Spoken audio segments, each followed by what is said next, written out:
It's the game of the week in the Big Ten, maybe in the nation, but both teams are coming off losses. Hey, how are you folks? Jason Horowitz, glad to be with you on CBSSports.com, breaking down some of the best college hoops of the weekend. It's the 10th-ranked Michigan State Spartans coming off a loss at Purdue against the 13th-ranked Indiana Hoosiers coming off a loss at home against Wisconsin. And for more, we bring in Clark Kellogg from Columbus. He'll be calling Michigan and Ohio State this weekend on CBS. But Clark, as for Indiana, before we get to the game itself with Michigan State, got to start with Kelvin Sampson. Your thoughts on how a situation like this can affect a team the rest of the season?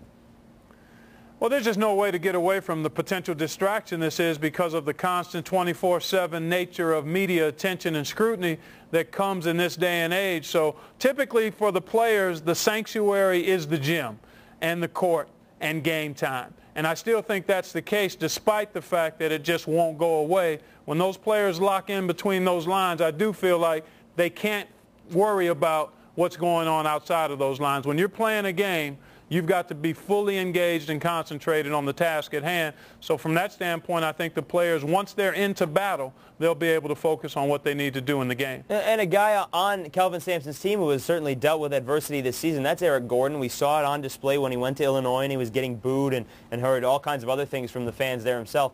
He scored in double figures in every game save one this season. Just how good, forget compared to other freshmen, but in the terms of college basketball in general, just how good is Eric Gordon? He's special. He's a tremendous talent. I had a chance for the first time to see him in person when I did the Ohio State-Indiana game last Sunday and was really impressed with his poise, the way he allows the game to come to him. And he's even grown in that area from the start of the season. I've watched him a half dozen times on TV prior to seeing him in person, and you could tell that he's allowed the game to come to him a little more. He's not, and maybe it's due to the wrist injury as well, but he's not just going recklessly to the basket as he once did early on. He's picking and choosing his spots more, and I think he's a tremendous talent. And what most impressed me, again, was the poise that he played with on the road, both at Illinois and at Ohio State. He's special. And both of those were victories. He did have 23 in the loss at home against Wisconsin. On the other side, you've got a senior guard for Michigan State and Tom Izzo. That's Drew Neitzel, a guy that, you know, Clark, it's his team. This team has to go as he does. In wins, he's been great. In losses, not so much. Explain why Drew Neitzel has to be good for Michigan State to be good. Well, I think anytime you look at elite-level teams, Jason, the best players on those teams have to be consistent in performing at a high level. They've got to, one, be healthy enough to answer the bell in 90% of the games, which hasn't been an issue for Michigan State with Neitzel and Raymar Morgan. But they have had some spotty performances in a couple of their losses, and that's a bit concerning. I don't know the answer or why, but clearly if Michigan State is going to be the team that everybody expects it to be, then those two guys have to continue to play at a high level a little more consistently going down the stretch than they've been able to this season so far. Yeah, especially to make another deep run for Tom Izzo in the tournament. And let's not forget, this is a coach that once took 4 teams in 7 years to the Final Four, 4 out of 7 years as well. So he certainly knows how to coach. But, you know, something he also likes to have, Clark, is something you and I have talked about before, and that is strength inside and very physical game. How does that affect DJ White in this game? Because Michigan State isn't as tough. You've seen them in person as they have been in years past.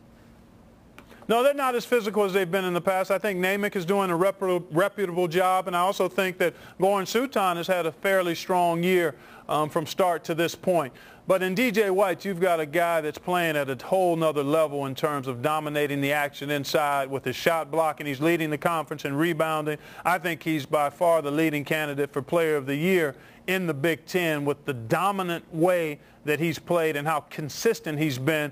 It's going to take maybe 2 guys to keep him off the offensive glass, and if Michigan State can't do that, they're going to have a tough time beating Indiana. And that's been his biggest strength this year, his offensive rebounds as well. You saw it at Ohio State. Who do you like in this game, Clark?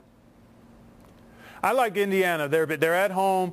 I think they're going to respond to the tough loss that they had against Wisconsin on that 3-point shot by Butch. So I look for them to play at a really high level and get a home win against Michigan State. Speaking of that shot, I like what Bo Ryan said about the fact that he didn't call it, so we didn't get the win. You got to like that about a coach who will call out his own player. But Wisconsin did get the win. Clark, thank you very much, sir. We'll see you calling the game Michigan-Ohio State on CBS this weekend.